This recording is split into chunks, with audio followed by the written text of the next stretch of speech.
we're having a lot of rain into the end of January, but what's February going to look like, Chad? Yeah, you think that maybe this pattern is going to continue. We're getting a little break now, but what I see are signs of somewhat colder weather once we get into a certain part of February.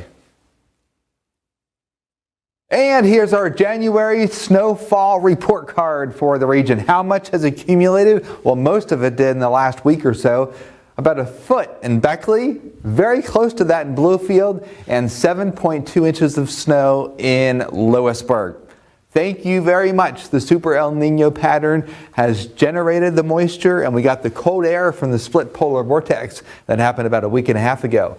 Now we still have some warm sea surface temperatures anomalies focused here along the equatorial Pacific, so El Nino will continue to be a driving factor in the month of February. When we look at past February Super El Nino temperature trends, what we see is the month usually starts out warmer than average until we get to about the 7th of February, and then we see a temperature drop from the 7th through about Valentine's Day, a little spike, and then another little drop around the 18th, and then we finish the month with above average temperatures. So there's a pretty strong signal here that we would get another cold blast during the early to mid part of February. Historically, the coldest temperatures at night, this is from the Beckley Airport, typically happen around the 3rd day in February. If it doesn't happen around the 3rd day, it usually happens around the 16th of February. And then of course, once we get later in the month,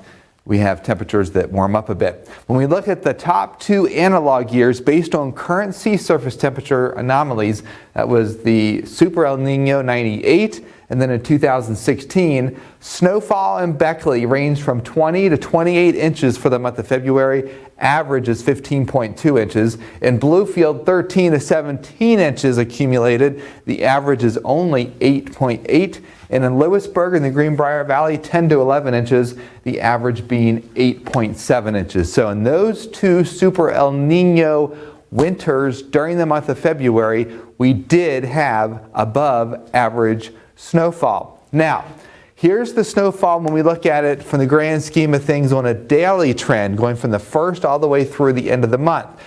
There tends to be a little spike around the 6th or 7th, but the best chance for a bigger storm would be February 11th, and then once again right around the 16th, being the moderate threshold being 6 inches, that is. So, of course, we did have a fairly noticeable snowstorm here just about a couple of days ago, but when we look at February, that's where we see those spikes. And then we see it drops off significantly once we get a little bit later in the month. Now, the bottom line for February, when I analyze all the different trends across the region, what I see is the first week is going to be well above average. Temperatures much warmer than average, and we are going to have a soggy pattern. I do think we are going to continue the theme from past Super El Nino winters, where the snowiest period will be between the 8th and the 17th.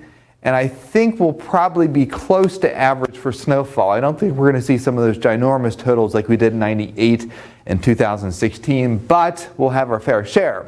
February, I think, ends with warmer than average temperatures across the region.